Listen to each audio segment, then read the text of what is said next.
গানের তালে তালে নেচে শরীরের অঙ্গভঙ্গি দেখিয়ে এই ধরনের ব্লগিংগুলি আসলে সমাজে ইফেক্ট করে, সমাজকে পরিবর্তন করে, সমাজ থেকে লজ্জা যে জিনিসটা এটাকে উঠায় দেয়। আসসালামু আলাইকুম। আমি গত পর্বে ব্লগিং নিয়ে কথা বলেছিলাম, তারই ধারাবাহিকতায় আজকে বলতে চাই যে যারা ব্লগার, আমার মতে তাদের উচিত সৃজনশীল ব্লগিং সিস্টেমের দিকে চলে যাওয়া। এটা হতে পারে যে ব্লগার স্টুডেন্ট, সে তার পড়াশোনা নিয়ে ব্লগিং করলো, যে কর্মজীবী সে তার কর্মস্থল থেকে ব্লগিং করা শুরু করলো। ফর এক্সাম্পল, যে সে প্রতিদিন একটা কাজ করে, গাড়ি ড্রাইভিং করে, সে বিভিন্ন রকম অভিজ্ঞতার সম্মুখীন হয়, সেই অভিজ্ঞতাগুলোকে সে মানুষের সাথে শেয়ার করলো।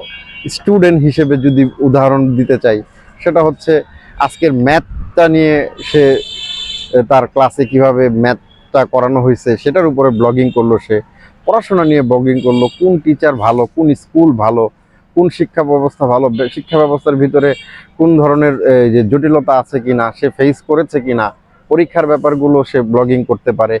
এই জিনিসগুলো যদি সে ব্লগিং করে, আমার মনে হয় সৃজনশীল এই ব্লগিং সিস্টেমটার প্রতি সবার দৃষ্টি দেওয়া উচিত, বিশেষ করে অভিভাবকরাও যেন এটাকে প্রমোট করে। আর আমরা যারা আছি, আমরাও তাদেরকে সাপোর্ট করব। বস্তুনিষ্ঠ এবং সময় উপযোগী এবং তথ্যবহুল ব্লগিং করুক, এটা আমরা চাই। এতে কি হয়, শিক্ষার আরও ব্যাপকতাটা তৈরি হয়। যে কোনো সেক্টর থেকে যে কোনো কিছুই আমরা শিখতে পারি, সেটা শিক্ষাগত সিস্টেম থেকে হোক, স্কুল থেকে হোক, কর্মস্থল থেকে হোক, যে কোনো সেক্টর থেকেই আমরা শিখতে পারি। শিক্ষার কোনো শেষ নাই। ব্লগিং সিস্টেমটার ভিতরে যদি শিক্ষা চলে আসে, তাহলে তো সমস্যা নাই। সেটা হতে পারে রান্না, রান্নাও তো একটা শিল্প, এটাও তো শেখার আছে। সেটা হতে পারে ড্রাইভিং, এটাও তো একটা শিল্প, এটাও তো শেখার আছে। সেটা হতে পারে শিক্ষা ব্যবস্থা, টিউশনি করতেছি আমি, সেখানেও টিচিং প্রফেশনটাকে ব্লগিংয়ে নিয়ে আসতে পারি। যে আমার স্টুডেন্ট আজকে এরকম একটা জিনিস আবিষ্কার করছে, তাকে আমি ম্যাথ করতে দিছিলাম, সে এরকম একটা সিস্টেম আবিষ্কার করছে, তো তাকে আমি ড্রয়িং করতে বলছি যে তোমার HW হচ্ছে দুইটা কলা এঁকে রাখবা, দুইটা আম এঁকে রাখবা। সে কি করলো, আম আর কলা না এঁকে আমার সামনে একেবারে জীবন্ত দুইটা কলা আর আম নিয়ে আসলো। হ্যাঁ, এই যে ওর একটা সৃজনশীল ব্যাপার, এই স্টুডেন্টের এই ব্যাপারটাও আমরা প্রকাশ করে দিতে পারি। এটাও কিন্তু একটা ভালো লাগা, এই ভালো লাগাগুলোও আমরা শেয়ার করতে পারি। এটা থেকেও শেখা যায়। বাচ্চাদের যে অ্যাক্টিভিটিস, ওরা তো ভয় পায় না, ওরা তো ভয় কি জিনিস বুঝে না, যার কারণে ওদেরকে যদি বলি এটা ধরো না, এটা তারা ধরবে। এটা কেন ধরতেছে?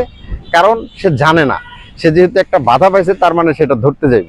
তো এই যে ধরতে যাওয়ার প্রবণতাটা, এটা থেকে অনেক কিছু শেখা যায়। আমরা যদি তাকে ধরো না এই কথাটা না বলে তাকে একবার ধরায় দিয়ে দেখায় দিই যে এটা গরম, তখন সে আর দ্বিতীয়বার ধরবে না।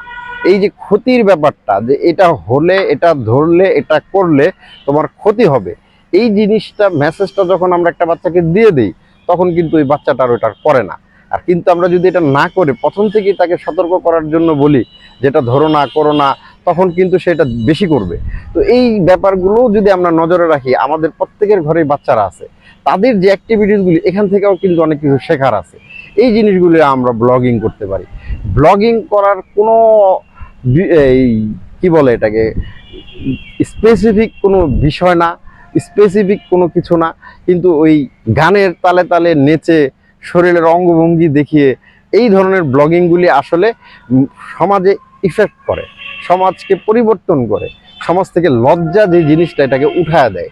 তো আমরা চাই না এই জিনিসটা হোক। এটা হলে আমাদেরই সমস্যা।